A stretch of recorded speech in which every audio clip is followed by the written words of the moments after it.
안녕하세요. 의사 남편 만났다고 제가 무슨 인생 대역전이라도 한 것처럼 생각하던 시댁에 한방 속 시원하게 날려주고 이혼해버렸습니다. 남편은 저보다 3살 연하예요. 제가 남편보다 나이가 많다는 사실부터 시댁에서 마음에 안 들어 했어요. 의사가 명예도 있고 돈도 잘 버는 직업이라는 건 인정합니다만 솔직히 저희 집이 그런 거 생각할 만큼 형편이 어려운 집이 아니거든요. 서울은 아니지만 저희 부모님이 경기도 쪽에 알짜배기 건물을 몇 개나 가지고 계세요. 저는 딱히 직업은 없지만 부모님 대신 건물 관리하고 하면서 부모님께 월급 받아 생활하고 있고요. 남편을 처음 만난 그날도 평소처럼 부모님 건물 중 하나에 들어온 임대문의 때문에 밖에서 일을 보고 있던 차였어요. 건물을 둘러보고 나오다가 발을 접질르는 바람에 급한 대로 근처에 있던 정형외과에 다녀오게 되었는데 때마침 그쪽이 남편이 일하고 있던 병원이었습니다. 제가 저희 집에 돈이 많다는 티를 낸 적도 없고 남편 또한 자기가 의사라고 잘난 척하거나 그러지 않았어요. 나이 차는 3살이나 났지만 저희는 서로가 서로에게 깊게 끌리게 되었죠. 처음에는 남편한테 저희 집이 여유롭다는 사실을 알리기가 싫어서 일부러 숨겼습니다. 그냥 이 근처에서 일하는 직장인이라고 말했어요. 어떻게 보면 거짓말을 한 건 아니죠. 제 할 일 다 하면서 부모님께 월급을 받고 있었고 첫 만남부터 우리 집 돈 많다고 티내거나 자랑할 이유도 없잖아요. 이런 제가 속물처럼 보일 수 있겠지만 이전에 연애하던 사람들 중에 사자 들어가는 전문직이 몇 명 있었는데 그때 당시 안 좋은 기억들이 너무 많아서 조심스러울 수밖에 없었습니다. 그중엔 저희 집에 돈이 많다는 걸 이용해 먹으려는 사람도 있었지만 반대로 돈 있는 티를 안 내면 그건 그거대로 자기가 세상에서 제일 잘난 놈인 줄 알고 제 머리 꼭대기 위에 올라가서 저를 지멋대로 좌지우지 하려고 드는 인간도 있었거든요. 둘 중에 뭐가 더 기분이 나쁘냐고 물어보신다면 차라리 떼놓고 욕심부리는 전자보다 음흉하게 사람 무시하고 자기가 마치 저랑 존재부터가 다른 귀족인 척하는 후자였어요. 그런 경험들 때문에 그런지 남편이 저를 인간적으로 대해주는 사람인지 먼저 알고 싶었어요. 저희 집이 여유가 많다는 사실을 알게 된 뒤로 사람이 돌변한다면 그건 또 그때 가서 생각해볼 문제라고 생각했고요. 다행히 남편은 정말 저를 있는 그대로 좋아해주는 사람이었습니다. 남편도 벌이가 나쁜 편은 아니었다 보니 연애 자체는 여유가 넘치는 데이트였어요. 저 또한 일부러 집에 돈이 많다는 티를 낸 적은 없지만 데이트 비용을 내거나 할 때도 돈을 아끼는 편이 아니었거든요. 아무튼 그렇게 자연스러운 만남을 이어오다가 서로 결혼 이야기를 꺼내게 되었습니다. 그 후에 얼마 지나지 않아서 남편의 집에 인사를 드리러 가게 되었고요. 그때 시어머니를 처음 만났는데 시어머니가 아들 사랑이 참 유별난 사람이라는 건 그때 이미 알게 되었습니다. 은연중에도 계속해서 우리 아들한테 시집 오는 사람은 정말 땡 잡은 거라면서 말이죠. 그런데 그 말투가 마치 너는 안 된다는 듯한 말투였어요. 연신 우리 아들이 연상의 취향인 줄은 몰랐다 하면서 저를 겪어보지도 않고 이거 기가 센 며느리가 집에 들어오게 생겼느니 어쩌느니 하면서 싫은 티를 숨기지 않았죠. 마치 공부만 하느라 세상 물정 모르고 자란 당신 아들을 인생 역전할 기회만 노리는 늙은 여우가 낚아챈 것처럼 보는 눈치였어요. 시어머니의 계속된 아들 자랑에 남편은 머쓱해졌는지 그만 좀 하라며 세상에 자기보다 잘난 사람이 얼마나 많은 줄 아느냐고 했지만 시어머니는 남편이 그러면 그럴수록 너는 대한민국 상위 1%라느니 귀족이니 하면서 남편을 계속 추켜 세워줬죠. 연애하면서 혐오했던 인간상이 딱 그쪽이었거든요.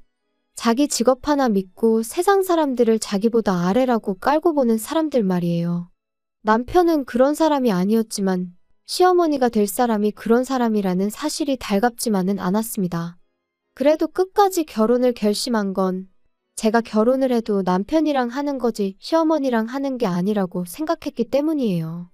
남편은 자리에서도 자기를 한껏 낮추며 겸손한 모습을 보여주었으니까요.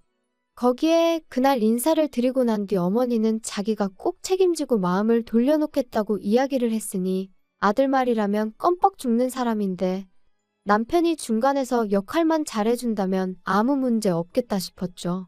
그렇게 3개월 정도 쭉 연애를 이어오고 있는데 기어이 결혼 허락을 받아왔어요. 사실 제 나이가 이미 30대 중반을 바라보고 있는 가운데 솔직히 연애는 몰라도 결혼 욕심은 크게 없는 상황이었죠.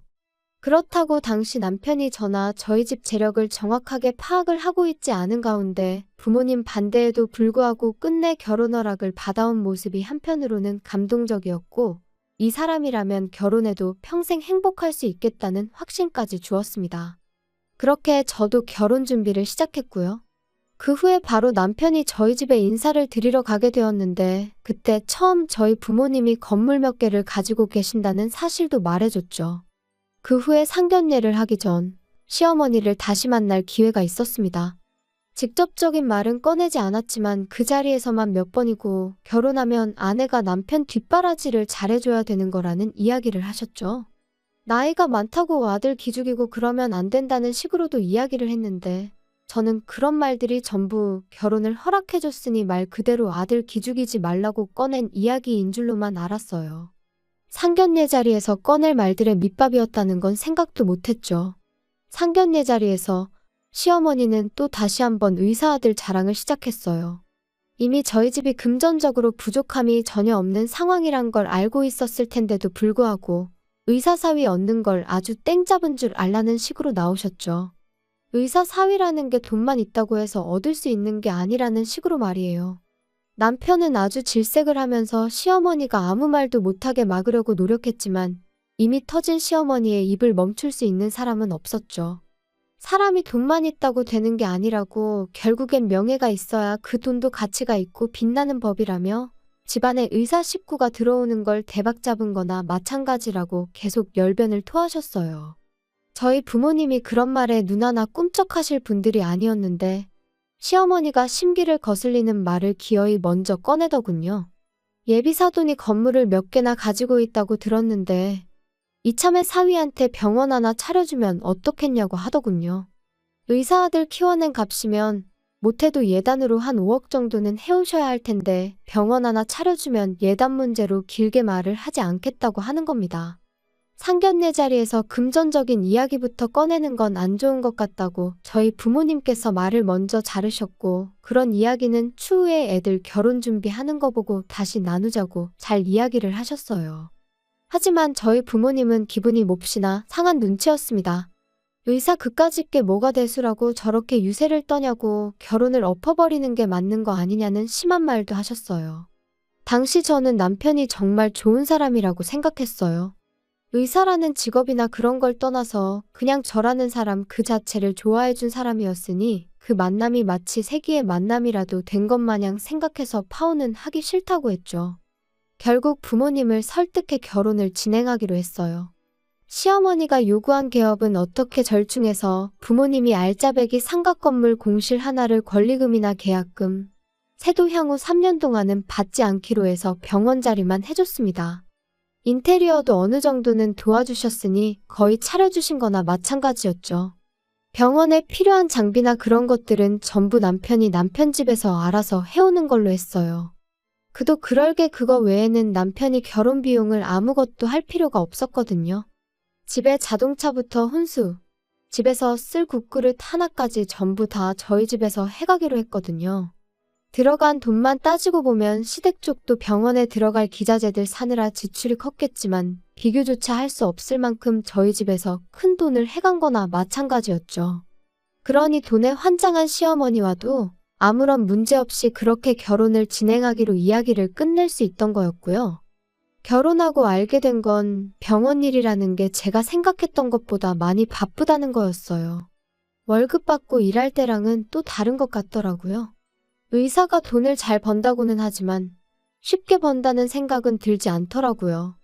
야간 진료에 주말에도 오전 진료까지 해야 하니 집에서 같이 쉴 시간도 많이 없었어요. 그러다 언젠가 남편이 같이 보낼 시간이 너무 없다는 식으로 저한테 아쉬운 척 말을 꺼내왔습니다. 그러면서 자기가 했던 것처럼 월급 받고 일할 페이닥터 한 명을 구하고 싶다는 이야기를 또 꺼내왔어요. 마침 자기 대학교 후배 중에 한 명이 자기 아는 후배 일할 자리가 없냐고 연락을 해왔다더라고요. 병원 운영은 당신이 하는 건데 당신이 알아서 하는 거지 왜 그걸 나한테 허락을 받느냐고. 하고 싶은 대로 하라고 했어요. 남편은 쭈뼛거리면서 당장 환자 수 생각해보면 월급까지 주기엔 적자가 나는 상황이라고 설명을 하더라고요. 끈덕지게 물고 늘어지는 게 그래도 의사가 한 명 더 있으면 환자도 더 받을 수 있고 쉬는 날도 늘어나서 장기적으로 보면 분명히 이득이라고 설명을 하는데 계속 이야기 들어보니 당분간 적자가 나는 부분을 제 돈으로 메꿔달라고 부탁하는 것처럼 보였습니다. 그걸 알게 되니 영 아니었어요. 개인 시간이 생겨서 부부끼리 시간을 보내게 되는 건 물론 장점이긴 하지만 월급 받을 때랑 다르게 이제는 자기 이름 걸고 개원까지 했는데 당장 일 시작한 지 얼마나 됐다고 벌써부터 꾀를 부리는 건가 싶었거든요. 적어도 사람을 구해 쓴다면 그건 병원벌이가 사람 월급 주고도 남을 만큼은 벌고 난 이후에 말을 꺼내는 게 순서 아니겠나요? 각자 벌이는 생활비 제외하고 알아서 관리하기로 했는데 저희가 뭐 생활비로 한 달에 몇백씩 쓰는 것도 아니고 환자도 아예 없는 게 아닌데 왜 돈이 모자란다는 소리를 하는 건가 싶었어요. 그러다 알게 된 사실인데 알고 보니 병원 장비랑 그런 걸 시댁돈으로 한 게 아니라 남편이 자기 이름으로 대출을 받아다가 마련했다는 사실을 알게 되었어요. 그러니 돈이 모자랄 수밖에요. 다른 것보다 남편이 저에게 거짓말을 했다는 사실이 믿기지가 않더군요. 그래도 최대한 좋게 해결해 보려고 했어요. 일단 남편 대출부터 해결해 주자는 생각이었습니다. 물론 그냥은 해줄 이유가 전혀 없었죠. 여기서 해결을 해준다는 건 돈을 대신 내주겠다는 게 아니고 은행 대신 돈을 빌려주겠다는 소리였어요. 그래도 은행에 비싼 이자를 내는 것보다야 남편 입장에서는 100배 1000배 좋은 조건이었을 테죠. 그리고 그렇게 한다면 남편도 대출로 나가는 부담이 적어지니 페이닥터 한 명 구해서 조금 탄력적인 스케줄로 일을 할 수 있었을 거예요. 그렇게 되면 남편이 말하던 대로 저와 함께 보내는 시간도 생기게 되는 거니 부부 사이인 저희 입장에서는 더할 나위 없이 좋은 이야기였을 거예요. 남편도 저한테 고맙다고 이야기까지 했고요. 그런데 남편이 저희 집에 차용증을 작성했다는 사실을 알게 된 시어머니한테서 연락을 받게 되었습니다. 이미 저한테 전화가 왔을 때부터 목소리만 들어도 기분이 안 좋다는 걸 알 수 있었어요. 대번에 저한테 어떻게 남편한테 차용증을 작성시킬 수 있냐고 저를 두고 돈에 미친 독한 년이라고 하더라고요. 재주는 곰이 부리고 돈은 떼놈이 번다더니 의사 아들이 죽어라고 번 돈을 차용증까지 써가며 받아가고 싶냐고 돈으로 지금 내 아들을 손바닥 위에 놓고 부려먹으려는 속셈이냐길래 아드님한테 자초지종을 제대로 들으시긴 한 거냐고 되물었어요. 기분 나쁘게 생각하실 거 전혀 없다고요. 상견례 당시에 이야기된 것과 다른 상황인데 제가 남편 얼굴 봐서 그냥 넘어가신 건 알고 계시지 않느냐 되물었죠. 정 이런 상황이 마음에 안 드신다면 돈 이야기는 없던 걸로 하겠다고 애초에 처음 이야기되었던 대로 어머님이 남편 대출금을 해결해 주시면 되는 거 아니냐고요. 어머님 돈으로 해주시면 차용증도 안 써도 되는 거 아니냐고 했더니 아무 말도 대답 못하고 가만히 있더라고요. 할 말 다 하신 거면 전화를 끊겠다 했는데 시어머니가 다짜고짜 저한테 성질을 내는 겁니다. 의사 남편, 의사 사위 얻은 게 니들 평생의 복인 줄도 모르냐고요. 병원이 있는 건물은 공실도 잘 나지 않는 거 모르냐며 우리 아들 하나가 니네 집 건물 가치를 얼마나 올려놓은 줄 아냐며 열을 올리더라고요. 병원 들어오면서 상가 계약하신 분들이 좋아한 건 사실이긴 한데 그렇다고 해서 남편 병원이 없다고 저희가 힘든 상황도 아니었거든요. 뭘 알고 떠드시라는 말이 목끝까지 차올랐지만 시어머니니까 그렇게까진 하지 않고 그냥 무시해버렸어요. 저도 어머님이랑 사이나 빠지면서까지 남편을 도와주고 싶은 생각은 없으니 차용증권에 대해서는 제가 알아서 남편과 상의해보겠다고요. 남편이 싫다고 하면 그냥 은행빚 유지하면서 남편이 주 6일이고 낮밤 가리지 않고 쉬는 날도 없이 사람 구할 만큼 여력이 생길 때까지 혼자 개고생하면 되는 거 아니겠냐 하고 전화 끊어버렸어요. 그날 저녁 남편이 시어머니랑 통화라도 한 건지 집에 오자마자 저한테 사과부터 하더라고요. 어머니한테는 자기가 잘 설명할 테니 저보고 기분 풀라고 저를 달래주길래 나를 달랠 생각 하지 말고 어머님하고나 이야기하라 그랬어요. 남편은 제 앞에서 떳떳하게 전화하면 될 걸 가지고 괜히 제 눈치를 보면서 서재로 쓰고 있던 방으로 가서 문까지 닫아놓고 전화를 하더군요. 무슨 작당 모의를 하려나 싶었어요. 집안일을 하나도 안 하는 남편이었다 보니 베란다에만 가도 방 안에서 나는 소리가 들린다는 사실을 알 리가 없었죠. 통화 내용을 엿듣는 게 떳떳한 일은 아닌 건 알지만 이 상황을 제대로 해명 안 해서 괜히 그걸로 시어머니랑 저 사이에 또 다른 마찰이 생길 수 있으니 똑바로 이야기하는지 들으려고 했었을 뿐인데 전화 내용을 들어보니 어이가 없더군요. 처음엔 제대로 이야기를 하는 줄 알았어요. 대놓고 시어머니한테 내가 알아서 잘하고 있는데 왜 나서서 초를 치냐며 그러지 말라고 주의를 주더라고요. 그런데 이어서 나온 이야기에 정말 온몸에 소름이 다 돋았습니다.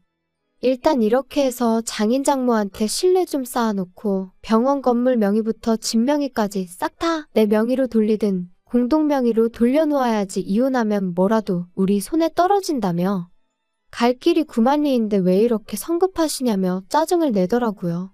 생활비도 300씩 보내드리고 있지 않냐고 그 돈이면 월급 받을 때 드리던 것보다 배는 더 보내는 건데 일단 그걸로 만족하고 계시라는데 남편이 돈에 항상 허덕이는 게 대출 때문에만은 아니었다는 사실까지 알게 되었습니다. 통화 마치고 온 남편은 뻔뻔하게 저한테 어머니랑 자리하기했고 다시는 같은 일로 저한테 연락하는 일이 없을 거라고 얼굴에 철판을 깔더군요. 당장이라도 폭발할 것 같은데 아무것도 모르는 척하고 있는 게 정말이지 너무 힘들었습니다. 작정하고 처가재산 노리는 게 저는 드라마에서나 있는 일인 줄 알았는데 바로 저한테 일어나고 있었으니 말이에요. 당장 제가 어떻게 할 수 있는 일이 없어서 다음 날까지 아무 일도 없는 척 가만히 있다가 친정부모님께 찾아갔습니다. 중간쯤부터이긴 하지만 대화 내용이 말도 안 되는 방향으로 흘러간다 싶어서 남편이 통화하고 있는 내용을 녹음해 놓았는데 그 내용을 들은 아버지께서 처음에 돈 밝힐 때부터 알아봤어야 한다며 치를 떨며 노발대발 난리도 아니셨지요. 그 길로 저랑 같이 병원으로 쳐들어갔어요. 남편은 전혀 생각도 못한 눈치로 웬일로 둘이서 같이 왔느냐고 하더라고요. 이미 물증까지 확실한데 더 기다릴 이유도 없겠구나 싶어서 곧바로 녹음해 놓았던 거 틀어주고 어디 한번 설명해보라고 했어요. 자기 목소리가 확실한데도 아니라고 잡아떼더군요. 아버지께서는 긴 말 할 것도 없다고 당장 이혼 서류부터 작성하러 가자고 호통을 치셨습니다. 내가 네 말고 내 건물에 병원 차리고 싶어하는 의사를 못 구하겠냐고? 이혼 안 하고 버티면 내 전 재산 전부 털어서라도 바로 아래층 상가들 통째로 공실 만들어서 절반은 한의원, 절반은 정형외과로 새로 열겠다고 엄포를 놓으셨습니다. 향후 3년간은 세를 따로 받지 않기로 하긴 했지만 남편이 대출도 많은 데다가 시댁 생활비까지 보태야 했으니 저희 아버지께서 저렇게 나온다면 남편이 버텨낼 재간이 없었겠죠.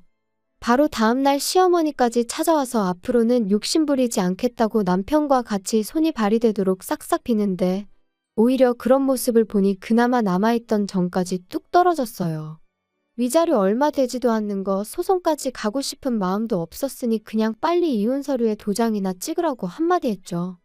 남편은 장비랑 기타 집기들 다 빚내서 산 건데 이건 어떻게 하냐며 비굴하게 나오길래 당신 어머님 말 맞다나 병원 들어오길 기다리는 건물들이 줄을 선다고 하지 않았느냐고. 하루라도 빨리 그런 건물 찾아서 거기다 새로 개원하라고 한마디 해줬습니다. 결국 두 사람은 용서도 받지 못하고 내쫓기듯 나가야 했어요. 시어머니는 다리에 힘이 풀린 건지 병원 밖을 나서는데 몇 번을 주저앉았다 일어섰다 하더군요. 결국 1년도 채 안 되는 결혼 생활을 마치고 이혼을 하게 되었습니다. 제대로 복수를 해줘서 속이 시원하긴 했지만 결국 사람 보는 눈이 부족했던 저 때문에 이 사달이 일어나게 되었으니 한편으로는 씁쓸하기도 하네요. 남편이 저희 집 재력을 진작에 눈치채고 있었다고까지는 생각하지 않으려고 해요. 지나간 과거에 얽매이는 것보단 앞으로 제가 어떻게 하느냐가 더 중요하다고 생각하니까요. 부도 좋고 명예도 좋지만 사람의 귀천을 따지는 족속들하고는 두 번 다시 상종하기 싫네요.